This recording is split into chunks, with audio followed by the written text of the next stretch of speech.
Hola, ¿qué tal? Vamos a iniciar con nuestra primera sesión de hoy. Esta sesión se titula Sistema de Tierras. Esto es directamente dirigido para todos los electricistas, técnicos, ingenieros, estudiantes y todo aquel que tenga que ver con el área eléctrica. Lo primero que debe de conocer un técnico electricista, un ingeniero electricista, un maestro electricista es el código de colores que nos marca la norma oficial mexicana en cuanto a los conductores. Es ahí donde vamos a empezar. Bueno, ¿cómo vamos a distinguir la corriente eléctrica o el cable que lleva corriente según sus colores? Bueno, aquí lo tenemos en pantalla y decimos que la fase la vamos a identificar por un color rojo, un color negro o un color azul. El neutro lo vamos a identificar por un color blanco, por un color gris y por un color marrón.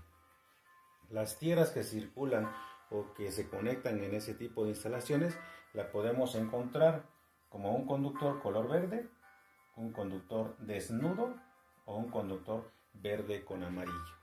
En ese aspecto tenemos que poner mucha atención, porque si nosotros llegamos a una instalación donde todo el conductor no tiene el código de colores, tenemos que ser muy expertos en identificar cada uno de ellos. Pero si llegamos a una instalación eléctrica donde está bien diseñada, tiene todos los protocolos necesarios, nosotros nos encontramos en una instalación donde podemos identificar estos colores que tenemos acá enfrente.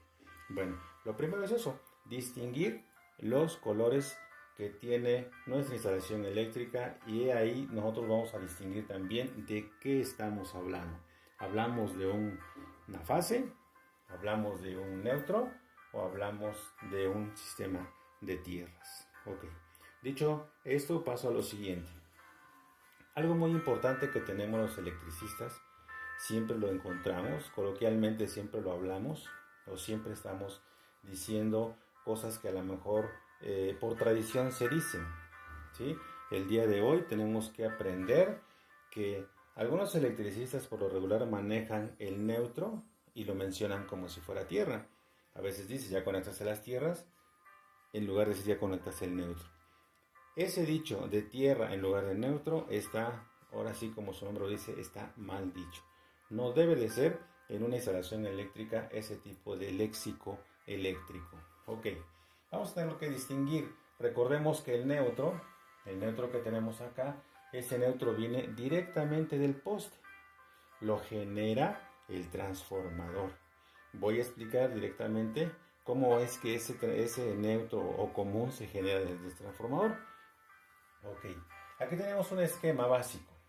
Un esquema de un transformador trifásico que le llega la fase A, la fase B y la fase C. Este transformador, cuando ingresa corriente a esta bobina, llega a este punto que le llamamos punto cero. Ingresa corriente por la fase B a la bobina del transformador, llega a un punto que le llamamos punto cero. Ingresa por la fase C corriente, entra a la bobina y llega a este mismo punto que se llama punto cero. Por lo regular, en los electricistas coloquialmente le decimos punto muerto, o sea, no existe voltaje ahí. Es un voltaje concentrado, un voltaje neutral, ¿sí? Entonces ese voltaje, como no existe, se genera un punto cero y por lo tanto se neutraliza. Al neutralizarse también lo podemos llamar como común, neutro o común, pero jamás le llamemos tierra. Eso es importante, hay que distinguir esos dos puntos, porque las tierras las tenemos que generar nosotros. Es uno de los aspectos importantes. Las tierras no las genera el transformador genera un neutro o un común, ¿sí? Entonces, dicho esto, paso a explicarles directamente. Hoy vamos a tratar dos tierras tan importantes, dos sistemas tan importantes que debe de llevar una instalación eléctrica. Y vamos a hablar de la tierra de seguridad y vamos a hablar de la tierra de servicio. La tierra de seguridad es la que nosotros tenemos donde está nuestra mufita, donde llega nuestra cometida eléctrica de Comisión Federal de Electricidad. De hecho, Comisión Federal de Electricidad siempre pide que se instale una varilla a tierra. No nos dice para qué, ni nos explica para qué es, pero nosotros como electricistas y como conocedores del área debemos de saber que esa varilla se instala para protegernos. Por eso se llama varilla de protección o tierra de protección. Esa tierra de protección pues hay que conectarla directamente al neutro por medio de esta plaquita que tenemos aquí. Conectamos el neutro, pasamos a la mordaza de nuestra base socket de nuestro vectorímetro y de ahí bajamos una varilla a tierra. Esa varilla a tierra la conocemos como varilla Copperwell y debe de ser de 1,5 metros, ¿sí? No menos, no más, 1,5 metros y de grosor 5/8 de pulgada. Esa varilla, para que sea una protección buena, sustentable, es una protección que de veras cumpla con la función a la cual va a ser hecha o va a ser dispuesta, debe de tener un ohmiaje o una resistencia a tierra de 3.5 ohms, no menos. Porque si tiene menos, pues nos garantiza a nosotros ese detalle de que sí nos va a generar un buen anclaje. Pero no debe de ser más de 3.5 ohms. ¿Por qué? Porque si nos vamos a 4, a 5, a 6, a 7, a 10 ohms, se convierte en un aislante. Y por lo tanto la función para la cual fue hecha no va a estar operando. Ok. Y esta varilla Copperwell también tiene que ser una aleación de cobre y acero o puro cobre, de preferencia puro cobre. Vamos a conectarla a partir de esta palanquita que tenemos acá en lo que es la base socket del medidor. Bajamos con un conductor como mínimo del 8 y la anclamos a la varilla o a la pica que va a estar enterrada en esta parte, que nos va a proteger ese sistema de tierra. Ese sistema de tierra dice que es una tierra de protección. Así es, nos va a proteger de que si en un momento dado una corriente atmosférica, nosotros llamamos rayo, toma el neutro que viene del poste y lo mete a nuestra base socket, si esta varillita o este cable no existe a tierra bien protegido, pasa directamente a nuestro sistema. Y en nuestro sistema pues nos va a hacer una avería que quizás nos va a poner o nos va a afectar a nuestros equipos que estén conectados en todo el recorrido que vaya a hacer. Por lo tanto, si esta tierra está bien anclada, nos evita que pase hacia nuestra instalación eléctrica una descarga atmosférica con corrientes que pues nos pueden dañar nuestros equipos, ¿ok? Pero debe de estar bien anclada con estas características que acabo de explicar. Bueno, de ahí pasamos a la siguiente pica de tierra que yo quiero platicar con ustedes. La siguiente pica de tierra, si ustedes se dan cuenta, yo aquí bajo el neutro, lo paso a lo que es el interruptor de seguridad que siempre nos pide Comisión Federal de Electricidad, que sea este interruptor que no sea menor a 30 amperes, siempre nos pide que sea de 30 amperes. Entonces yo aquí los paso, no los anclo hacia los tornillos donde va a ir el neutro, yo lo paso, esto lo llamo neutro corrido. Paso hasta acá, llego al centro de cargas y en el centro de cargas también, ahí sí lo anclo a donde están sus terminales para lo que es el neutro. De ahí paso a las terminales donde va a estar conectada o conectado el interruptor termomagnético. Coloquialmente en cualquier ferretería, en cualquier tienda eléctrica les llaman pastillas, que es incorrecto porque no es una pastilla, es un interruptor termomagnético. Pero nosotros como electricistas vamos a llegar a pedir nuestro material como debe de pedirse técnicamente: interruptor termomagnético. Ok, bueno, de ahí nosotros tenemos conectada la fase y tenemos conectado el neutro.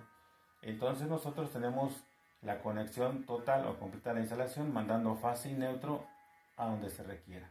Pero también, ojo, aquí vemos un cable que baja igual a una pica y está aterrizado a lo que es el gabinete del centro de cargas. Eso debe de ser muy importante. ¿Por qué? Porque el gabinete nos funciona como una placa aterrizable de lo que son las tierras. Bueno, y este gabinete, al anclarlo acá, siempre va a traer un pinito acostado ahí o un pinito parado ahí que dice que ya anclemos la tierra. Entonces la anclamos de manera que haga contacto con toda la carcasa. De ahí bajamos el conductor, igual como mínimo 8, bajamos y conectamos a la pica que tenemos acá enterrada. También la pica debe ser una pica que tenga 3.5 ohms como máximo en la resistencia a tierra. Debe de ser de 1,5 metros de profundidad, 2,5 metros de largo, y también debe de ser de 5 octavos de grosor, no menos. Aquí también hay algo muy importante, porque nosotros si le metemos menos o más delgada o menos enterrada la varilla, que sea de 1 metro y sea a lo mejor sea de 1/4, pues no nos funciona, ¿no? Porque hay reglas de la electricidad que nos dice cómo debemos de instalar un sistema de tierras. Bueno, dicho esto, esta tierra yo aquí por lo regular siempre manejo el cable desnudo. ¿Por qué lo manejo? Porque ese me da oportunidad de hacer más anclajes en diferentes partes de la instalación. Entonces el cable desnudo vamos a pasarlo en todas las cajitas de registro, pero con la importancia de que ese cable tiene que ser anclado a cada una de las cajitas por medio de una terminal. Yo les pongo terminal de ojo y de esos tornillos punta de broca para que puedan perforar la cajita, y ahí se ancla en todas, ¿sí? Pueden ser si hay apagadores y dicen es que aquí no se ocupa la tierra, hay que ir hasta esa cajita y anclarla hacia la caja para que tenga protección también. Bueno, y de ahí, si se dan cuenta ustedes, paso en todos los dispositivos intercambiables, como son apagadores y contactos, y también se conecta directo a todos los que tienen la tercera punta para aterrizarse. Todo debe estar aterrizado, y si no la tienen hay que aterrizarlo de todos modos, porque esa tierra nos va a servir para hacer un regreso de todas las corrientes parásitas que se vuelvan o que se generen en esta instalación eléctrica. Ok. Aquí les pongo un ejemplo de un motor. El fabricante o proveedor siempre pide que se conecte a tierra. Por norma lo pide el fabricante, pero por norma oficial mexicana lo pide la Dirección General de Energía. Entonces la Secretaría de Energía siempre nos pide esto, que todo vaya bien estructurado, bien proyectado, y también todo lo que estamos viendo bien aterrizado. Este motor lo pongo como ejemplo. Si este motor hay un cortocircuito en su interior que tiene bobinas y llega a tocar la carcasa y no tiene una fuga a tierra o una pica que lleve esa energía a tierra, ¿qué va a pasar con el operario? Pues se va a dar un toque, una descarga a él, porque él va a servir de vehículo hacia tierra. Por lo tanto, si tenemos nosotros el conductor de tierra aquí, por lógica, cuando toque aquí la persona no lo va a sentir. ¿Por qué? Porque se está yendo en este camino que lleva hasta la pica de tierra, y ahí disipa lo que es la descarga eléctrica. Ahora, si una tierra está bien anclada, si es una tierra que tiene todas las características técnicas ancladas, si se va una fuga de tierra acá y tocaría el neutro de todo el sistema, ¿qué pasaría? Se nos botaría nuestra protección, y así pondría en una seguridad protectora al operario de ese equipo. Por eso es tan importante la tierra. Manejamos dos tierras ahorita y hablamos de dos tierras que son la tierra de protección y la tierra de